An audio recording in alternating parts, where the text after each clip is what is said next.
Salam alaikum wa rahmatullahi wa barakatuhu. Bienvenue sur Intelligence Islamique, Islam Intellect. Aujourd'hui, bi'iznillah, nous allons introduire ce fabuleux document, l'Akhdari, un livre qui détaille centimètre par centimètre, millimètre par millimètre, les règles de la pratique de l'islam dans tous ses aspects et dans les moindres détails, dans tout ce qui est important et tout ce que nous devons retenir. Alors, pour ceux qui ne me connaissent pas, je suis le frère Sanou. Pour ceux qui sont déjà abonnés, je vous recommande vivement d'activer la cloche de notification pour ne rien rater. Et pour ceux qui ne le sont pas encore, je vous recommande intensément aussi de bien vouloir vous abonner, nous rejoindre. Bismillahirrahmanirrahim. Bienvenue à tous, bienvenue à tout le monde. La chaîne, elle est pour toute la communauté musulmane et particulièrement pour les francophones, parce que la langue, elle prime. Donc, sans plus tarder, l'Akhdari, comme on l'a dit, c'est un livre, une compilation qui ne vient pas de nulle part.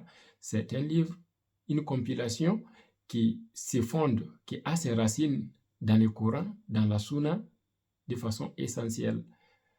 Donc, aujourd'hui, pour l'introduction, on commence toujours Bismillahirrahmanirrahim, au nom d'Allah, le tout miséricordieux, le très miséricordieux. Wa salatu wa salam ala Sayyidina Muhammadin, et que la prière et le salut d'Allah soient sur notre messager, notre élu, notre guide, Muhammad, wa alihi, ainsi que sa sainte famille, wa sahbihi, ainsi que ses vaillants compagnons, wa salim, et que le salam et que la salutation ou la salam d'Allah soit sur eux tous. Alhamdulillahi Rabbil Alamin. Nous rendons gloire, nous rendons grâce, louange, Alhamdulillah, Rabbil Alamin, louange à Allah, le Seigneur des mondes, le Seigneur de l'univers, le Seigneur des cieux et de la terre, le Seigneur de dunya et de akhira. Wa salatu wa salamu ala Sayyidina Muhammadin, et que la salat, la prière d'Allah, wa salam, ainsi que sa salutation, soit sur Sayyidina, notre guide, notre maître, Muhammad, Khatimin Nabiyyin, qui est la fermeture ou le sceau des prophètes. Wa Imamil Mursalin, Muhammad, il est le sceau des prophètes. Pourquoi? Parce que après lui, il n'y a pas de prophète, hormis Isa alayhi salam qui reviendra, mais qui est déjà passé. Donc Muhammad alayhi salatu wa salam, le sceau des prophètes, c'est-à-dire le dernier des prophètes ou la fermeture de la prophétie. Et le prophète Muhammad alayhi salatu wa salam, il disait que lui, comparé aux autres prophètes, il est comme une maison qu'on a édifiée. Les autres prophètes de Adam jusqu'à lui, c'est comme une maison. L'exemple est comparable à une maison édifiée. Et que lui, il n'est qu'une pierre angulaire qui vient compléter l'édifice, qui vient compléter pour terminer la construction. Les travaux sont finis. Donc, Muhammad, il est la fermeture de la prophétie, il est le sceau des messagers.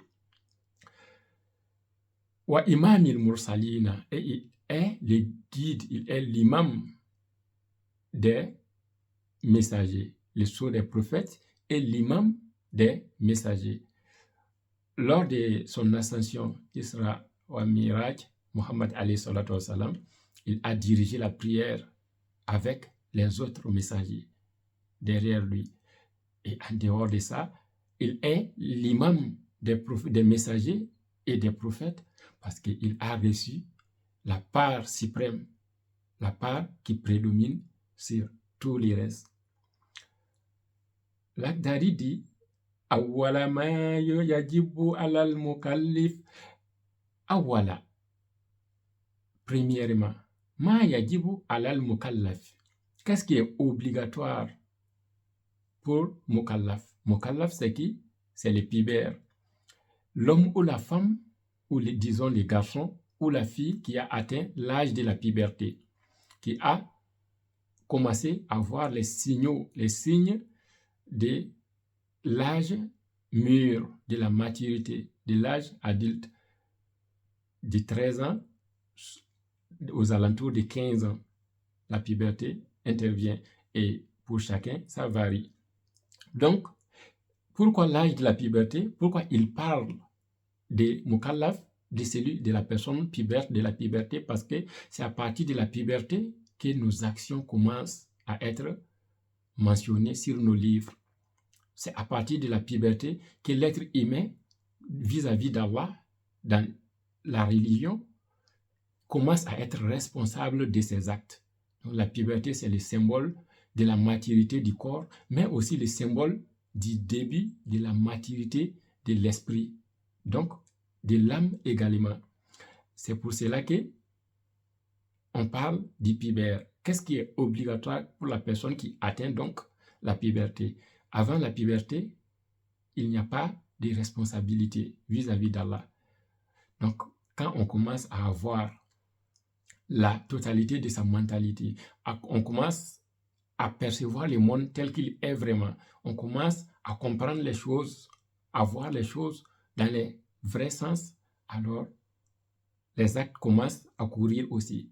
Ce dont on sera jugé, c'est pourquoi on sera jugé, tout commence. Donc, tasbihu imanihi, il est obligatoire, premièrement, pour la personne puberte, homme ou femme, tasbih, de revivifier sa foi, son iman, sa croyance en Allah, sa foi en Dieu et toutes les actions qui partent avec cela. Il est obligatoire pour lui ou pour elle de renouveler sa foi, de se positionner devant Allah, de se positionner face à face avec son Seigneur, maintenant pour œuvrer, c'est-à-dire de se mettre dans une posture d'affronter la vie, d'affronter ses actions spirituelles et tout ce qui part avec. Summa, après cela, ma'arifatu ma yuslihu bihi, il doit ou elle doit chercher à connaître ce qui va avec ses actions spirituelles, ce qui va avec la vivification de sa foi, ce qui construit sa foi, sa vie spirituelle. Donc, renouveler sa foi, c'est-à-dire délaisser tout ce qu'il commettait quand il était insensé, quand il était enfant, quand il était dans l'ignorance. Il délaisse tout, il formule l'intention de se diriger vers ce qui est bien avec la permission d'Allah et il cherche à comprendre les choses dans leur sens vrai.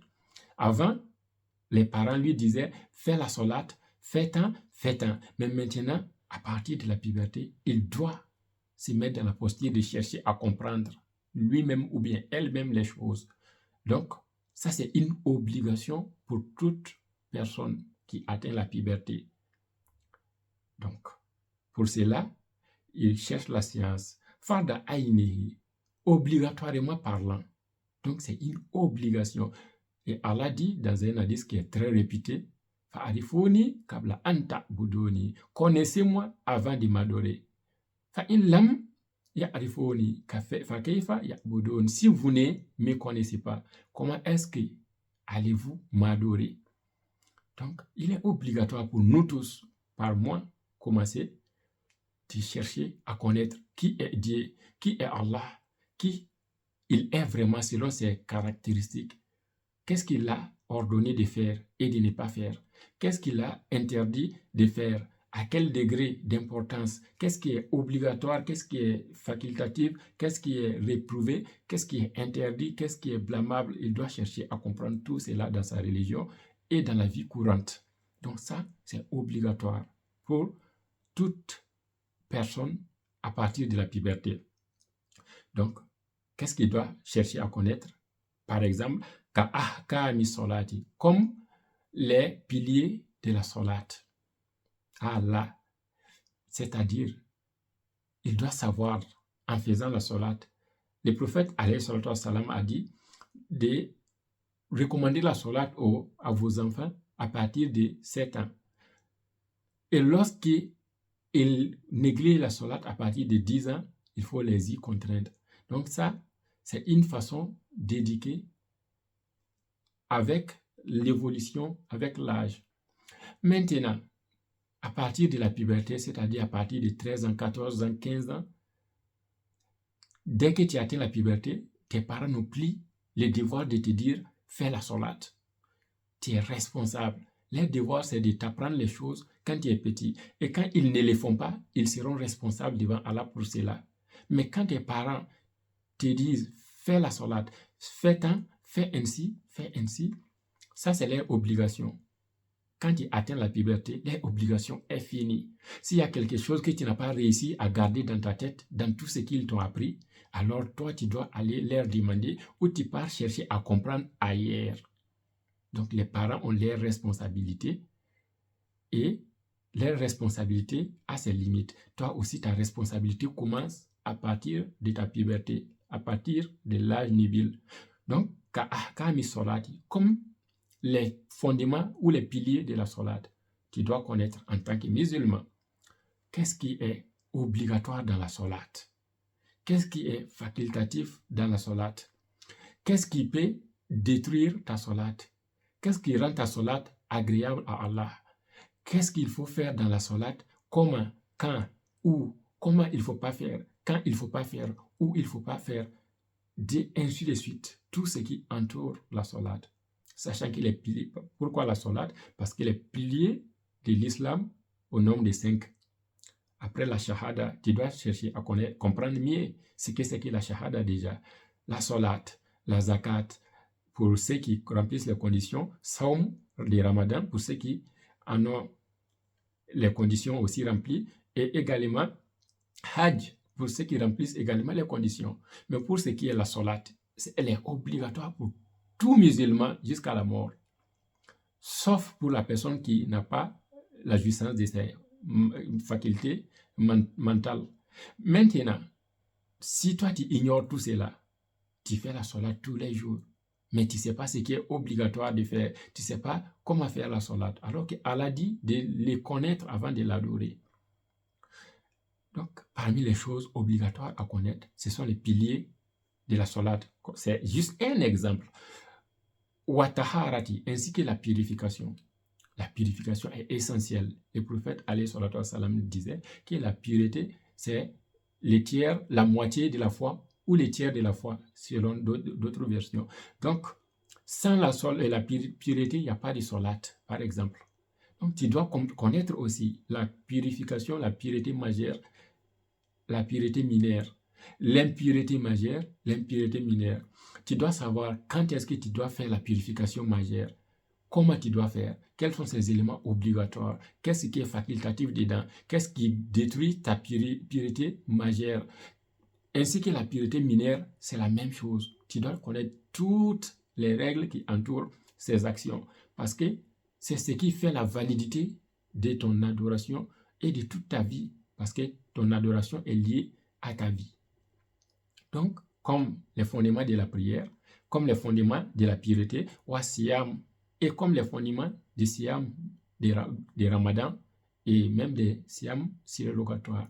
Donc, tu dois savoir quand tu fais saum, qu'est-ce que tu dois faire, qu'est-ce que tu ne dois pas faire. Tout ça, c'est obligatoire de chercher à connaître pendant la puberté, et mieux encore, avant la puberté. Ça, c'est la meilleure posture. Après cela, il dit wa yajibu alayhi, il lui est obligatoire an yuhafiza ala hududillah.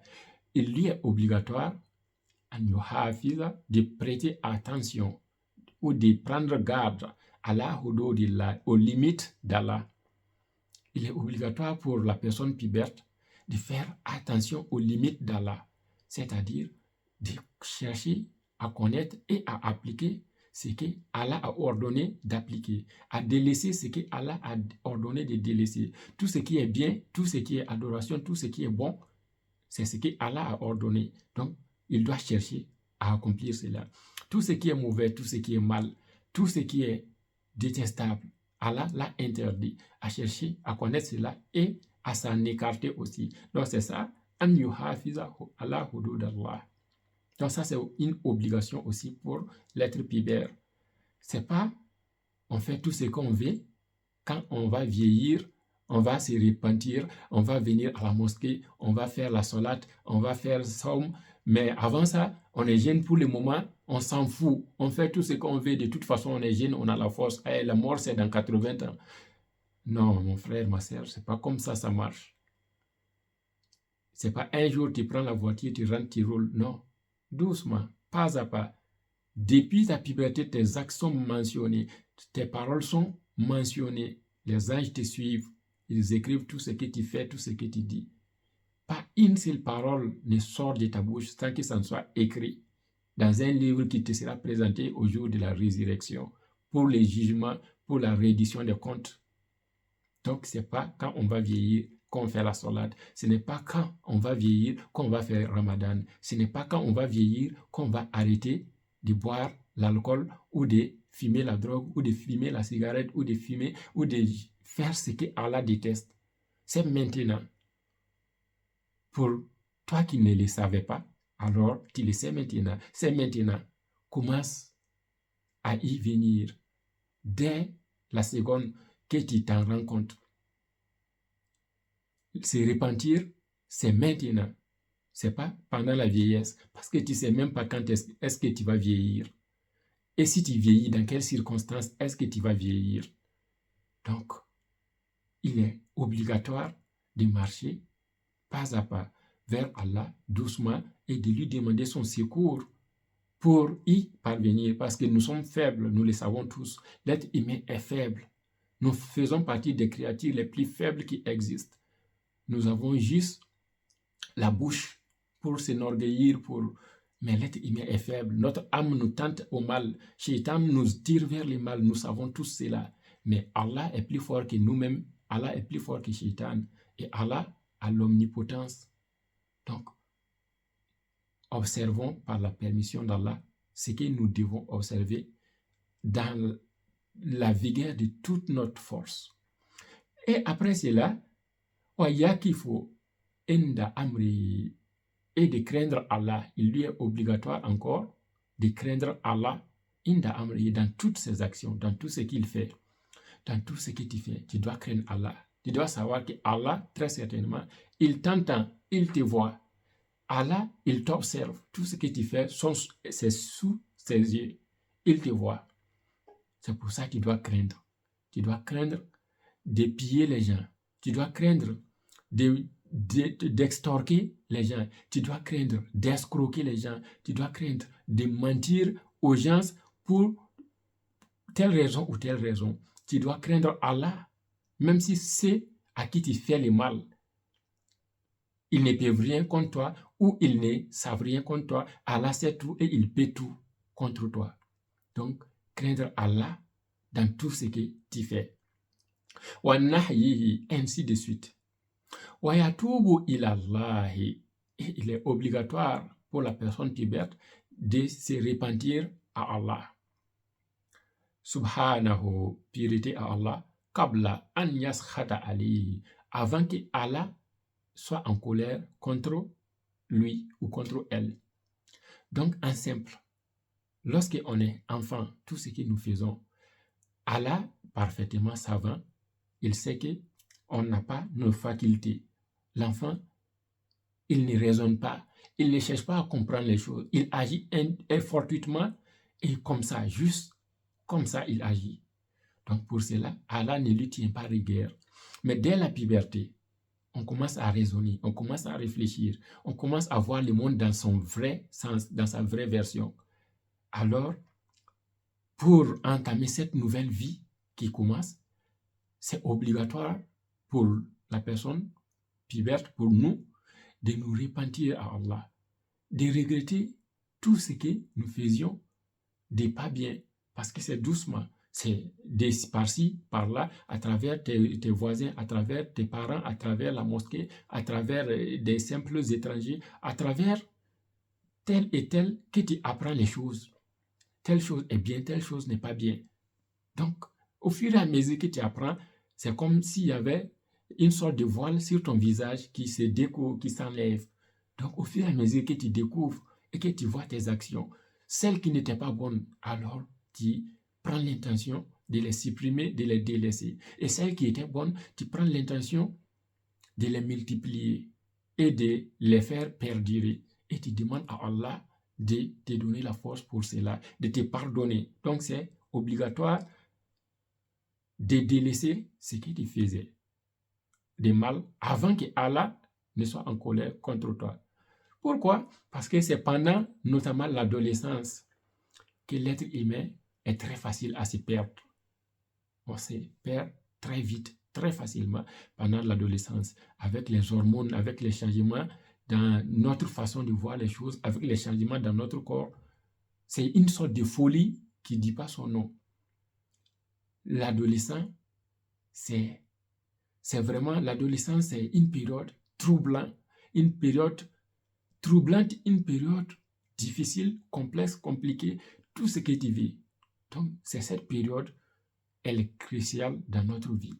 Donc, mais avec la permission d'Allah, si on persiste, on demeure sur les pas de ceux qui nous ont devancés dans les biens, dans la foi, Allah, il nous donne son soutien, il nous garde dans la voie jusqu'à ce que nous voyons clairement la lumière. Puisse Allah nous faciliter cela. Donc, c'est obligé pour nous de nous repentir à Allah avant qu'il soit en colère contre nous. Donc, si l'adolescent, si après la puberté, il perdure, il continue dans ses mauvaises actions, que ce soit les vols, que ce soit les mensonges, que ce soit l'escroquerie, que ce soit la violence, que ce soit tout ce que tu veux, après l'adolescence, ou du moins après la puberté, il a bien compris que ce n'était pas de bonnes choses, mais il persiste. Alors, dans ces cas, ça devient des actes intentionnels, vraiment dans le sens pur, islamiquement parlant. Alors, Allah peut s'écouroucer contre la personne. Et il n'y a pas pire chose pour l'être humain que la colère d'Allah. Puisse Allah nous en préserver. Wa shurutu taubati. Et la charte ou les conditions du repentir. Nadamu alama fata. C'est de nadamu, de regretter. Il y a 3 conditions pour les repentir. C'est de regretter ce que tu as fait. De regretter les mauvaises actions que tu as accomplies dans l'ignorance. Tu les regrettes dans ton cœur, très sincèrement. Wa niyatu, et de formuler l'intention. An la yaouda illa zanbi fima bakia alayhi. De prendre l'intention. An la yaouda, qu'il ne reviendra plus. Il a zambi, dans les péchés. Fima bakia alayhi. Dans les péchés sur lesquels il était. Dans la voie pécheresse qu'il menait. Donc, après avoir regretté tes mauvaises actions, c'est les reconnaître que c'était mal. Donc, tu les regrettes dans ton cœur, sincèrement. Et tu formules l'intention à toi, je te laisse ça, je ne vais plus jamais faire ces actions. Fima bakia alayhi min umurihi, dans tout le reste de sa vie. Donc, regretter, formuler l'intention de ne plus y revenir le reste de sa vie. Et demander bien sûr le soutien d'Allah pour cela, parce que nous sommes faibles. Et Allah est puissant. La 3e condition, c'est de délaisser automatiquement. Fi sa'atiha, au même moment. In kana mutalabisan fi biha, si il était encore là-dessus. Donc, 3 conditions pour se repentir, qui est obligatoire pour la personne puberte et pour tout le monde, c'est de regretter ta mauvaise action, de la délaisser automatiquement là où tu es. Tu ne diras pas, non, je vais continuer à faire ça jusqu'à, dans 2 ans, je vais arrêter, dans 3 ans, je vais arrêter, dans 4 ans, je vais arrêter, quand je vais vieillir, je vais arrêter. T'inquiète, non, après, je vais arrêter, pas maintenant. Non, pas comme ça. Donc, c'est maintenant, tu décides, après les regrets, tu décides d'arrêter direct et tu formules l'intention de ne plus y revenir. Ça, c'est la 3e condition pour les repentirs agréés.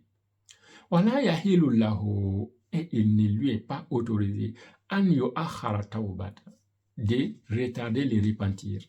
Il n'est pas permis à quiconque de retarder les repentirs. Donc, c'est maintenant, il faut se repentir. Tu ne sais pas où se trouve la mort. Tu ne sais pas ce que tu vas accomplir demain, là où ça va t'amener. Donc, aujourd'hui, tu as l'occasion, c'est maintenant. Puisse Allah nous faciliter. Voilà, Yakoulou, et il n'est pas autorisé de dire Hatta, je vais continuer, Hatta, jusqu'à Yahdinillahu, jusqu'à ce que Allah me guide. Tu lui dis, mon frère, ça c'est pas bien, mieux vaut arrêter. Il te dit, mon frère, ne me juge pas, c'est Allah qui guide. Il te dit ça. Oui, c'est Allah qui guide, mais ce que tu dis c'est faux. Tu es un menteur. Et ça c'est le signe de l'hypocrisie ou c'est un mauvais signe pour toi. Donc, ne dis pas, je vais continuer. C'est Allah qui guide. Je continue à faire ce que je fais jusqu'à ce que Allah me guide. Non, Allah t'a dit, délaisse, regrette, prends l'intention de délaisser, de ne plus jamais y revenir, et moi je te guiderai. Donc, tu fais un pas vers Allah, il fait 100 pas vers toi. C'est comme ça. Tu ne diras pas, non, je continue jusqu'à ce que Allah me guide. Fa'innahu, cette parole que voici, dire que je vais continuer dans ma mauvaise voie, dans mes mauvaises actions jusqu'à ce que Allah me guide. Fa'innahu, certes, c'est une parole. Min alamati shika'i. C'est une parole qui symbolise la perte. Shika'i, les malheurs, les malheureux. Quelqu'un qui est destiné au malheur. Donc, ça, c'est les signes. Quelqu'un qui dit ça, ah, mon frère, c'est Allah qui guide. Ne me juge pas, je m'en fous. Je continue, si Allah me guide, c'est bon. S'il ne me guide pas, je m'en fous. Non. Ou tu lui dis, il dit non, de toute façon, c'est pas bon de juger les gens. Hein. Moi, je juge personne. Juger, c'est Allah qui juge. Quand quelqu'un te dit, ça, c'est pas bien, ne le fais pas, c'est parce que la personne t'aime. Ça, c'est pas te juger. Les jours que tu seras jugé, tu sauras que là, tu es jugé. Tu seras en train de trembler sur tes deux pieds et tu ne sauras pas où tu es exactement. Ça, c'est vraiment des jugements. Mais quand on te dit fraternellement, amicalement, avec amour et respect, ça, c'est pas bien. Allah a interdit ça. Prie Allah de t'aider à arrêter. Personne n'est assez fort pour quoi que ce soit. Nous le savons tous. Oui, c'est Allah qui guide. Demandons à Allah. Ne dis pas, je continue jusqu'à ce que Allah me guide. Non. Donc, cette parole, c'est le signe du malheur. Un malheur prochain, si tu continues. Mais alamati shikai wal khazlan, ainsi que du délaissement. C'est de l'auto-délaissement. Ça veut dire tu te laisses aller. C'est le signe du laisser aller. Ça veut dire ta foi, ton âme, ta vie, elle ne vaut rien à tes propres yeux. Et ça, c'est très grave. Donc, c'est une parole qui symbolise l'auto-délaissement. Tu délaisses ta vie, tu ne connais plus la valeur de ta vie, de ton âme. Et ça, c'est grave, puisque Allah nous en préserve. Wa tamsi basirati. Et c'est également le symbole de la fermeture de la vue. Et attention, ce n'est pas la fermeture de la vue des yeux. Allah dit, innahu la ya'amal absar walakin ya'amal qulubu allati fi sudur. Ou innahu la ta'amal qulub la ta'amal innahu la ta'amal absar walakin ta'amal qulubu allati fi sudur. Donc, ce n'est pas les yeux qui s'aveuglent. Quelqu'un qui ne voit pas par ses yeux, ça, ce n'est pas un aveugle, un vrai aveugle, spirituellement parlant. C'est plutôt le cœur qui s'aveugle dans la poitrine. Donc, ce n'est pas les yeux qui s'aveuglent. Quand on parle de la foi, de la spiritualité, du bien et du mal, ce n'est pas les yeux. Donc, il dit, le fait de dire que je vais continuer dans ma mauvaise voie jusqu'à ce que Allah me guide, ça, c'est le symbole de la fermeture de la vue, mais pas de la vue des yeux, de la vue du cœur. Ça veut dire que ton cœur, comme le prophète alayhi salatu wa salam a dit, les péchés, quand tu commets, ça laisse des traces sur ton cœur, jusqu'à ce qu'un moment, ton cœur devienne comme une pierre, un caillou. Et Allah dit dans la sourate Baqarat, et il y a des cœurs qui sont plus durs qu'un caillou, tellement les péchés là, encloisonner les péchés, l'a saisi, c'est devenu un cœur mort ou quasiment mort et qui est plus dur qu'une pierre. Donc, et ça, quand ton cœur devient de cette nature, alors ta vie ne vaut plus rien. À tes propres yeux, bien sûr, mais dans la réalité, ta vie, elle est immense. Ta vie, elle est précieuse. Ta vie, elle est tout. Mais à tes propres yeux, tu t'en fous. Tu es capable de tuer quelqu'un et ça ne te dit rien. Tu es capable de faire tout ce qui est inimaginable et ça ne te dit absolument rien. Et Shaitan t'incite, il t'excite, il t'induit dans les rêves de jour à jour. Et tu t'y plais dedans en fin de compte. Alors que ça, c'est la voie du mal. Et pour toi, ça devient comme le bien à tes yeux. Et ça, c'est le mal à l'état pur. Puisse Allah nous en garder. On s'arrête ici pour cette séance, pour ne pas être trop long. Et bien, Iznillah, pour la vidéo prochaine, nous allons terminer avec ce qui est obligatoire après la puberté. Et Inch'Allah, après cela, nous allons entamer les vraies choses. La racine de l'Akhdari. Nous allons entamer les choses qu'il faut garder à l'esprit pour toute la vie, pour être à l'aise dans sa religion. Encore une fois de plus, merci. Et n'oubliez pas d'activer la cloche des notifications pour être à jour. Bi'iznillah, à la séance prochaine. Wassalamu alaikum wa rahmatullahi wa barakatuhu.